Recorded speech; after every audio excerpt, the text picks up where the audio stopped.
And I hope I articulate this well.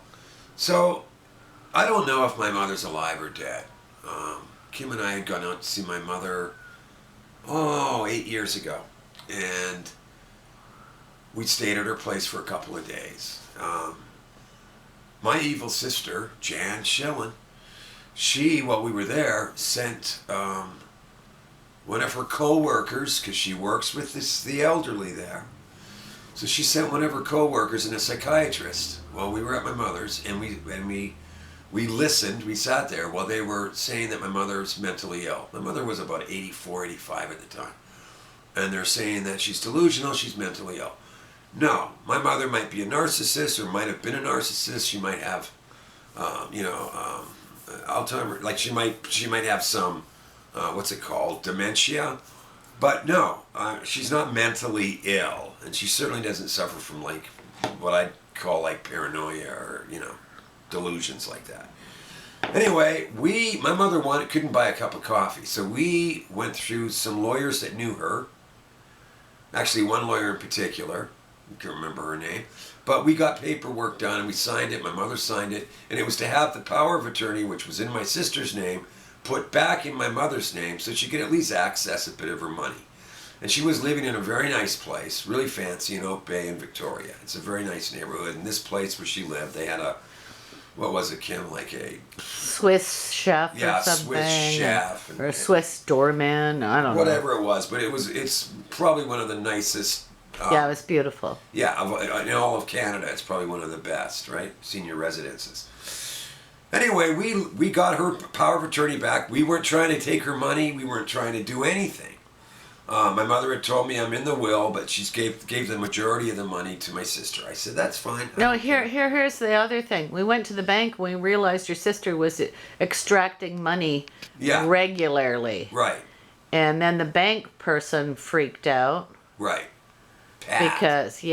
Because we noticed that, and it was like, what is this transaction? Oh, this is the same amount. Anyway, make a long story short, we left 2 days after we left, or maybe even a day after we left. The power of attorney was put back in my sister's name. Oh no, we were still there.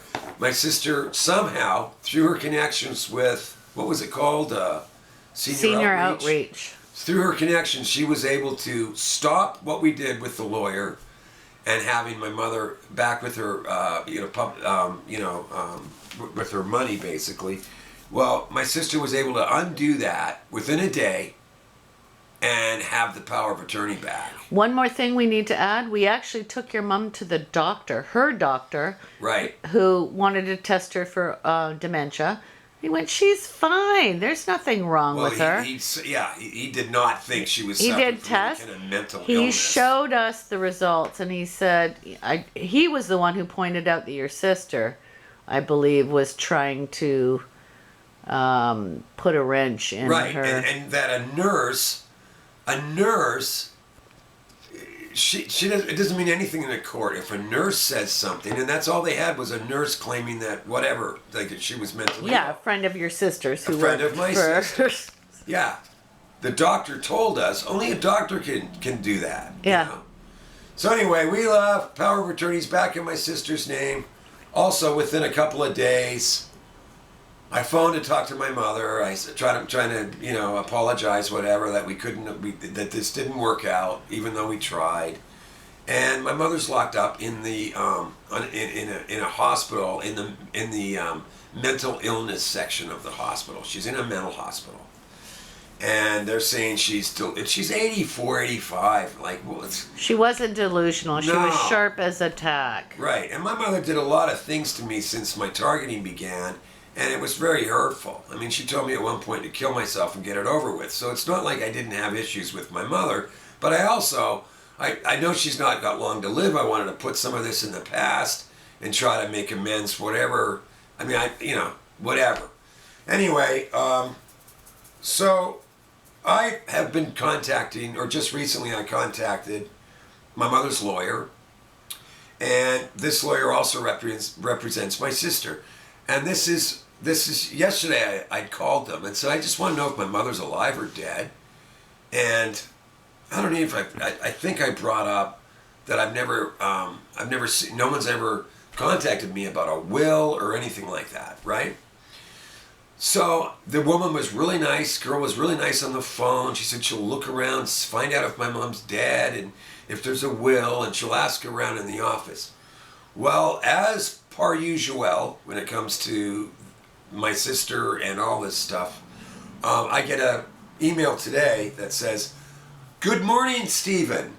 Further to your telephone call, we wish to advise we do not have any information regarding your mother. We again," and they never did this that I remember, "we again suggest you contact the Victoria Courts, the Office of the Public Guardian, and Trustee of British Columbia, or search the obituaries. We wish you the best. Regards, Patricia White." Stonewalled. So I don't know if my mom's dead or alive. This is her attorney. And I'm wondering, how is this even legal? Now, I've never been hospitalized for mental illness. Okay? My sister's 4 years older. I certainly wasn't abusive with her. I didn't sexually abuse her. Nothing. I called her a bad C word once. That's it. And that was 23, 24 years ago. So I have no way of understanding what this is unless it's just damn pure evil when they can't even tell a son, if his mother's dead or alive. I probably have more things to say, but suffice for now. That'll do it. Yeah. And am I brokenhearted? No. Because you know what? I'm so used to this. This has become normal. And that's pretty sad. Just like wearing masks. Just like being fearful of this COVID. All these things. Fear-inducing. I mean, it breaks my heart, man. Our greatest attribute as a human, I think, is that we have the ability to love and have compassion. And all that's being destroyed. Whether you're a Trump supporter or not, it doesn't matter. They've created a war. And it's not about Trump and Biden. It's not even about the Republicans, the Democrats. It's about us, man. It's about us, humans. And we're at war constantly, fueling the hate. So the Rothschilds must be delighted because they've accomplished what they wanted. Okay, over and out.